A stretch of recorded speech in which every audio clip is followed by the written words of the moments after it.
Bonjour frères et sœurs en Christ, c'est la sœur Foi Marguerite Amouillé.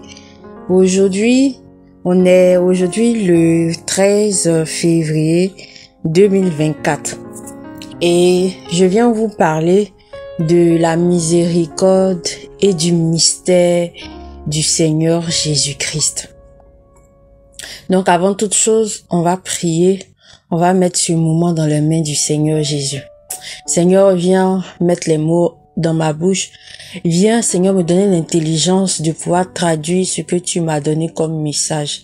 Merci pour tous tes bienfaits. Que toute l'honneur, la gloire te reviennent. Il n'y a pas de Dieu comme toi. Tu es l'alpha, l'oméga, le Seigneur Jésus, le Dieu que je veux adorer toute ma vie et pour l'éternité. Au nom de Jésus-Christ, viens te glorifier dans ce message. Amen.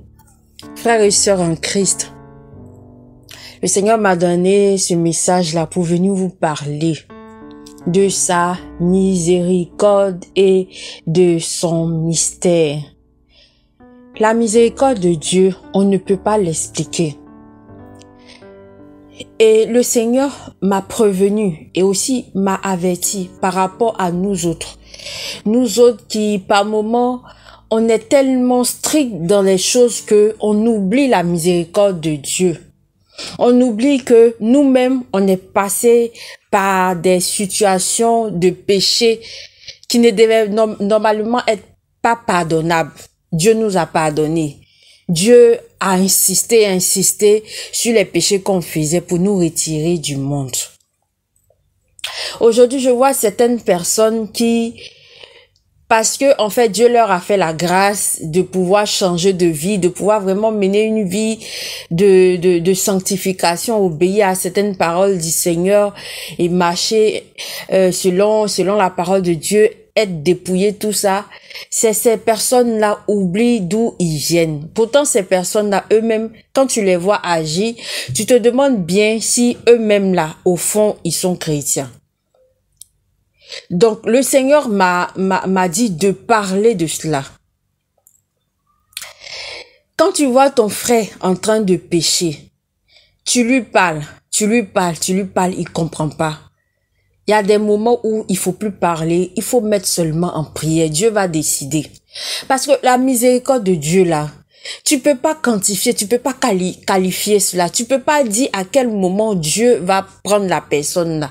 Cette personne là, tu peux la voir vraiment dans des situations, vraiment dans des péchés extrêmes. Toi, tu vas lui parler une fois, deux fois, elle va pas t'écouter. Et puis, toi, tu vas te dire automatiquement, oh, celle-là, elle va aller en enfer et tout ça. Mais tu vas te rendre compte que demain, tu vas voir en peu de temps, la miséricorde de Dieu va faire de telle sorte que Dieu va la sortir d'une situation tellement terrible auquel elle va échapper.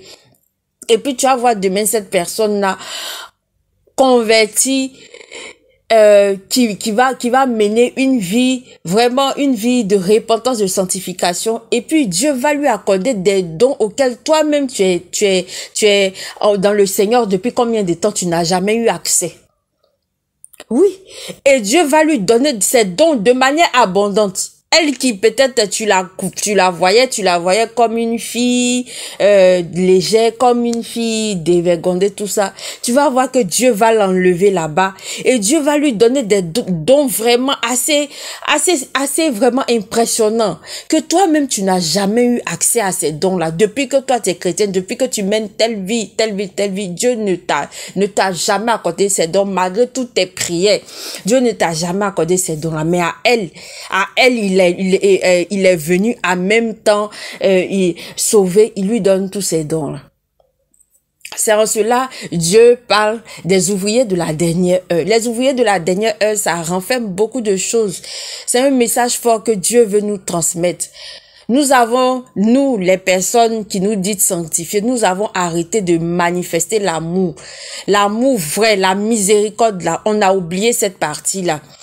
On a pris le temps de nous sanctifier, c'est-à-dire d'abandonner, de nous dépouiller de tout ce qui est du monde, tout ça, et d'essayer vraiment de mener une vie de repentance, de ne pas faire tel ou tel truc, tel péché, de suivre vraiment correctement les commandements de Dieu. Mais la partie où le Seigneur parle de la miséricorde, on a zappé ça, on a oublié ça. À tel point que un enfant dépouillé, il a toujours cet orgueil en lui. Lui, on peut rien lui apprendre. C'est quelqu'un qui reste campé sur ses positions parce qu'il connaît la Bible de A à Z. Donc, si lui dit ça là, ça veut dire que c'est dans la Bible, ça veut dire que c'est ça. Tu peux rien lui apprendre. L'orgueil a pris le dessus. Et puis, il n'y a pas d'amour. L'amour, on a oublié le côté de l'amour. C'est-à-dire, quand un frère est en difficulté comme ça là, on peut pas compatir à ses difficultés. Chacun s'occupe de ses problèmes. Oui, nous les dépouillés, nous les gens qui nous disent trop saints. Tous ceux qui disent qu'ils sont trop saints, ils connaissent trop la Bible, c'est comme ça ils agissent. Quand un frère, un de tes frères a tel don et qu'il vient t'en parler, il te voit comme un dévancier. Il te voit comme un frère vraiment qui est avancé plus dans la foi que lui. Il va venir t'expliquer, ah frère, voilà tel don que le Seigneur m'a donné. Tu commences à le jalouser. Tu commences à le jalouser. Est-ce que le don là dépend d'un homme? Quand Dieu donne quelque chose, est-ce que ça dépend d'un homme? Ça ne dépend pas d'un homme. Que tu le veuilles ou pas, c'est Dieu qui lui a donné. S'il t'a pas donné, pourquoi tu le jalouses? N'est-ce pas pour le même Seigneur que nous tous, nous travaillons? N'est-ce pas pour servir Dieu qu'on demande des dons? Mais si le Seigneur a donné tel don à ton frère, mais gloire à Dieu. Mais c'est la miséricorde qu'il faut partager entre nous. On a oublié ce côté-là. Et Dieu me dit que lui, le mystère de Dieu dépasse ce que l'homme peut imaginer. J'entends certaines personnes dire, oh, Dieu ne peut pas faire ça parce que Dieu a dit dans sa parole tel truc, donc Dieu ne peut pas faire ça. Quand un frère va venir te dire, Dieu, voilà comment Dieu s'est manifesté en moi dans toute sa totalité. Vous allez prendre la Bible, oh, Dieu ne peut pas faire ça. Oui, il y a d'autres qui disent, Dieu ne peut pas se contredire. Oui, Dieu ne peut pas se contredire. Mais la partie où vous oubliez, dans les commandements de Dieu, Dieu a dit quoi? Tu ne tueras point. Tu m'aimeras plus que tout, de tout ton cœur, de toute ton âme. Pas pourtant, il y a certaines personnes qui sont dans le monde, qui tuent leurs frères. Il y a que ce soit des sorciers ou pas, il y a des personnes qui sont des meurtriers, qui tuent des personnes, qui haïssent des personnes jusqu'au point de les tuer. Les sorciers, ils sont dans les sectes, ils sont dans les trucs démoniaques. Mais combien de vies ils détruisent? Combien de vies ils emportent avec eux? Ils tuent les gens sans ressentiment, sans remords. Il y a des sorciers même qui blasphèment contre Dieu. Est-ce que c'est pas écrit dans la parole de Dieu que tu ne blasphémeras pas contre le Saint-Esprit? Mais ces personnes-là, il y en a d'autres qui finissent par blasphémer contre le Saint-Esprit, mais le Seigneur finit par pardonner ces personnes-là. Le Seigneur finit par pardonner ces personnes-là et les ramener à lui, et ces personnes-là finissent par le servir. Comment tu peux comprendre que quelqu'un qui a tué, qui a détruit combien de millions de vies, qui n'a jamais respecté la parole de Dieu, quand tu lui dis telle parole de Dieu, il renverse là, il fait toutes les magouilles pour pouvoir en fait qualifier sa méchanceté. Mais Dieu décide de lui pardonner. Dieu décide que lui, cet homme-là, soit son serviteur. Donc, le même Dieu qui a donné ces commandements-là, c'est pas le même Dieu qui est parti lui pardonner. Comment toi tu peux dire non, que oh, Dieu ne peut pas faire ça? Non, toi tu es à la place de Dieu. Toi, tu es à la place de Dieu. Pourquoi nous voulons nous seconder en jugement avec Dieu? Pourquoi nous voulons nous asseoir à la table du jugement, de la condamnation avec Dieu? Est-ce que Dieu nous a donné cette mission-là? Dieu nous a pas donné cette mission-là. C'est pas notre mission de condamner qui que ce soit. C'est pas notre mission de prendre la parole pour dire que Dieu ne peut pas dire ça. Dieu a dit ça. Dieu ne se glorifie pas dans tel truc. Parce que le mystère de Dieu nous dépasse. La miséricorde de Dieu nous dépasse. Il y a des choses inexplicables qu'on ne peut pas expliquer. Et c'est ça la miséricorde de Dieu. Tu vas beau parler, tu vas beau dire. C'est ça la miséricorde de Dieu. Quand Dieu dit, par exemple, dans sa parole, pourquoi tu regardes la poutre qui est dans pourquoi tu regardes du moins la paille qui est dans l'œil de ton frère alors qu'il y a une poutre dans ton œil? Ça veut dire beaucoup de choses. Ça veut dire beaucoup de choses. Le Seigneur m'a repris sur ça là. Pendant combien de mois il a fait travailler, il a travaillé ça en moi. Ce sont des attitudes que Dieu n'aime pas. Et ces attitudes que nous les dépouilleux on a là, c'est ces attitudes que les pharisiens, les sadducéens, les docteurs de la loi avaient dans la Bible. Rien n'est nouveau. Rien n'est nouveau. Tout ce qui a été déjà fait là, c'est ce qui se répète encore. Rien n'est nouveau. Et on commet à chaque fois les mêmes erreurs. On commet toujours les mêmes erreurs. C'est pour cela qu'on est des hommes. C'est pour cela qu'on est des hommes. Si on ne commettait pas des péchés aux yeux de Dieu, on n'allait pas être des hommes. Et la miséricorde de Dieu allait servir à quoi? La miséricorde de Dieu sert à cela, à nous pardonner pour nos insuffisances, à nous pardonner pour des choses qu'on ne maîtrise pas, pour des choses qu'on ne connaît pas, pour des choses qu'on n'a pas accès, pour cette sagesse qu'on ne comprend pas. Il y a des choses qui se passent. On n'a pas cette intelligence encore, cette sagesse, cette maturité. Parce que cette maturité en nous est voilée. Et il faut une patience avec le Seigneur. Il faut un avancement vraiment sincère avec le Seigneur pour comprendre certaines choses. Vous savez que le Seigneur peut utiliser, c'est-à-dire le diable fait des choses, met des choses en place. Pour pouvoir distraire les enfants de Dieu, pour pouvoir tirer les enfants de Dieu dans le péché, dans l'abomination, dans l'idolâtrie. Le diable peut mettre ça en place.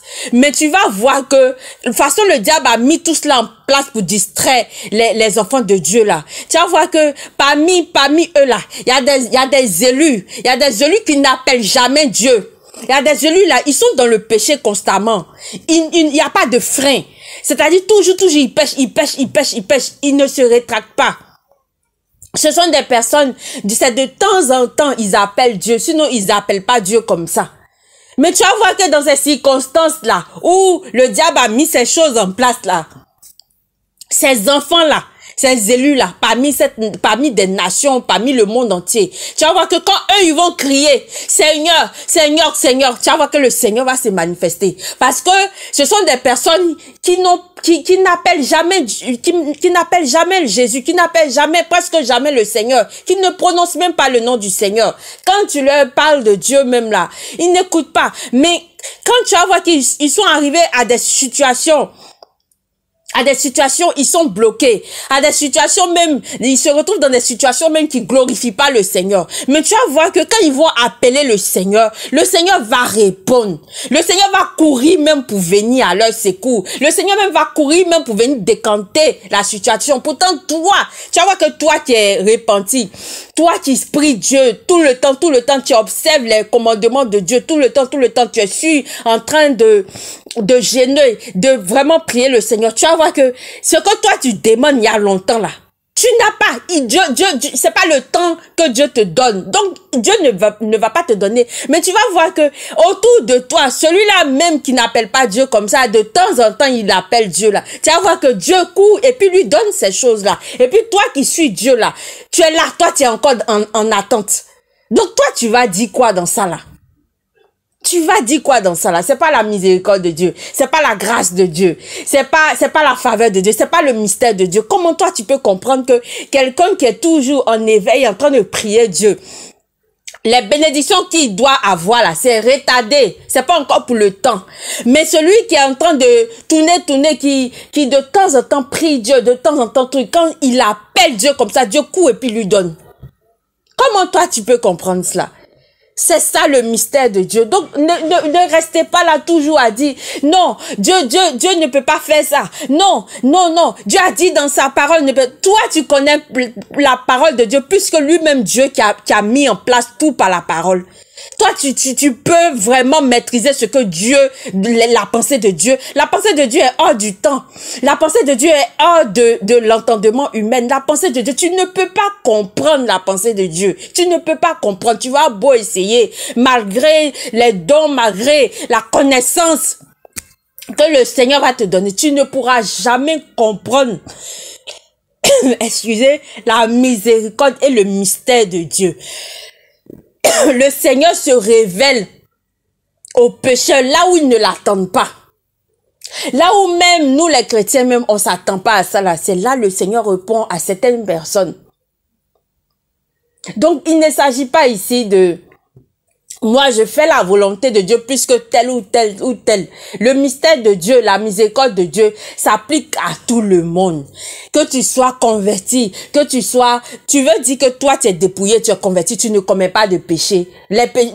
En début de la vidéo là, j'ai dit quoi? J'ai dit que tu es chrétien, tu es dépouillé, mais tu es orgueilleux. L'orgueil est en toi, de telle sorte qu'on peut rien te dire, on peut rien t'apprendre dans la Bible. Toi tu connais plus la parole plus que Dieu lui-même qui a donné la parole aux hommes. Tu connais tellement, tu te dis, tu connais tellement la parole que on peut rien t'apprendre. Et l'humilité, tu fais quoi de l'humilité? Tu fais quoi de l'humilité, mon frère, ma soeur? Tu fais quoi de cela? Tu fais quoi de cela? On est tous hommes sur la terre. On continue toujours d'apprendre. Tant que tu n'es pas mort, tant que Dieu ne t'a pas appelé à lui, tu dois toujours continuer à apprendre. Tu dois toujours continuer à travailler à toi. Ce qui n'est pas bon en toi, tu dois toujours continuer à travailler en cela à toi. Mais nous les dépouillés, on a oublié cette partie-là. On a oublié cette partie-là. Il y a certains qui disent, oh, nous on sait que on est déjà sauvés. Moi, tant que je ne suis pas encore, moi je dis toujours, tant que je ne suis pas encore, genre, je dis, le Seigneur m'a pas encore enlevé de la terre, c'est-à-dire tant que je ne suis pas encore morte, ou je ne me suis pas encore retrouvée devant la porte du paradis, où je vais voir la porte du paradis s'ouvrir, et puis j'ai dit, oh, enfin, je suis arrivée là. Moi, je ne pourrais pas dire que je suis sauvée, parce que la marche sur cette terre-là, elle est faite de surprises. Elle est faite de surprises. Et c'est les plus tenaces, c'est les plus rigoureux, c'est les plus déterminés, c'est les plus courageux qui pourront arriver au ciel. Donc quand vous dites comme ça, oh, moi je sais que mon salut est assuré tout. Oh, frère, sœur, attention. Attention à cette parole que tu dis là, parce que c'est quand tu dis cela là même que c'est là le diable même est en mouvement sur ta vie. Le diable est dans toutes les choses subtiles. Il peut te corrompre de manière subtilement, tu vas pas savoir. Tu vas pas savoir même que tu es éloigné de Dieu alors que il y a longtemps tu es parti hors de Dieu. Donc faites attention. Le mystère et la miséricorde de Dieu, personne ne peut la comprendre. C'est ce que le Seigneur m'a dit, de venir vous annoncer, de venir vous dire cela. En cela, il a donné la parabole des ouvriers, les ouvriers de la première heure et les ouvriers de la dernière heure. Les ouvriers de la dernière heure bénéficient des avantages de ceux qui étaient là à la première heure. Et ceux qui étaient là la première heure ne comprenaient pas. Et c'est exactement ça. Les hommes, les chrétiens du monde entier, nous les chrétiens, les dépouillés comme tous ceux qui sont vraiment engagés au Seigneur, il y a des choses, il y a des mystères de Dieu que nous ne pouvons pas comprendre et que ça nous échappe. Et n'essayons même pas de comprendre. Nous faisons nos pas. Notre pas c'est quoi? Notre pas c'est de parler de Dieu. Notre pas c'est d'annoncer ce que Dieu veut. Notre pas c'est de parler aussi de miséricorde, d'amour, parce que c'est ce côté-là. Le Seigneur dit, on oublie cela. On oublie que nous-mêmes on était dans les chaînes. On oublie que c'est parce que on a tellement péché que l'amour de Dieu a surabondé pour nous. C'est ce qui nous a fait retirer du monde. On oublie cette partie-là. On est toujours en train de condamner. On est toujours en train de condamner. Quand Dieu nous donne des avertissements comme ça, c'est pas dans le but de venir condamner. Et par moment même là, tellement on veut, excusez, par moment tellement on veut que ce qu'on dit, ce qu'on a annoncé de la part du Seigneur, ça se réalise là. On est pressé pour que ça se réalise. On est comme Jonas. On n'est pas loin de Jonas. Et toutes ces choses dont je suis en train de vous dire, c'est le Seigneur qui m'a appris ça pendant des mois. Pendant des mois. On est comme Jonas. Jonas est allé avertir cette ville-là que cette ville allait être détruite. Et les gens se sont repentis. Et Jonas s'est fâché après. Il s'est fâché contre Dieu parce qu'il allait annoncer la destruction de cette ville-là. Et puis ça n'a pas eu lieu. Et le Seigneur a fait pousser cette plante-là la nuit, qui lui a donné de l'ombre. Et puis, en journée, c'est-à-dire, le Seigneur a fait pousser cette plante-là du moins dans la nuit. La journée, ça lui a donné de l'ombre et c'est mort. Et il était fâché pourquoi la plante-là était morte, parce que cette plante-là lui donnait de l'ombre. Et le Seigneur, voilà, lui a dit comme ça que pour quelque chose que toi-même tu n'as même pas travaillé, en une nuit, elle a poussé, elle t'a donné de l'ombre. Et moi, qui ai créé toutes ces personnes-là, tu veux que je les détruise? Vous voyez la miséricorde de Dieu. Dieu lui-même, il était fâché, il envoyait Jonas pour aller prévenir ces personnes-là dans la ville. Ça ne venait pas de Jonas au départ, mais ça venait de Dieu. Mais après, Jonas a pris tellement ce message-là à cœur, plus que Dieu lui-même. Vous voyez comment nous, par moments, on fait cette erreur-là. Et on fait cette erreur. Le Seigneur vient, il me dit de parler de cela. On oublie la miséricorde de Dieu et le mystère de Dieu. Le mystère de Dieu, c'est que le Seigneur se manifeste dans des situations improbables, dans les situations où même normalement il doit pas être là-bas, mais il se manifeste. Et c'est comme ça, qu'on le veuille ou non, c'est comme ça. Et nous, ça ne nous appartient pas de nous mêler de ce que Dieu fait. Si Dieu a accordé si Dieu veut accorder la miséricorde à un voleur, il accorde et puis c'est tout. Et puis nous, on n'a rien à faire dedans. S'il veut accorder la miséricorde à un sorcier, à un tueur, c'est lui qui décide. S'il le fait, c'est ça, c'est sa volonté. Nous, on n'a rien à dire dedans. Nous faisons juste notre part. Donc, c'est ce message-là que je voulais adresser aux chrétiens, dépouillés aux chrétiens qui se disent trop, comment dirais-je, j'ai oublié le mot, qui se disent trop pieux par rapport à certaines personnes qui pensent que on ne peut rien leur apprendre, qui pensent qu'ils connaissent tout, qui pensent qu'ils sont arrivés, qui pensent que non, eux là, tout ce qu'ils disent là, c'est ça, c'est la pensée parfaite de Dieu. Aucun homme ne peut traduire la pensée parfaite de Dieu. Seul Dieu peut le faire. Donc nous sommes que des ouvriers sur la terre. Nous faisons notre travail en tant qu'ouvriers, en tant que servants, serviteurs, et le reste laissons à Dieu. Que toute l'honneur, la gloire soit rendue au Seigneur Jésus-Christ. Seigneur, merci pour ce message que tu m'as envoyé de faire passer. Seigneur, que ton nom soit glorifié, célébré, magnifié, exalté, adoré.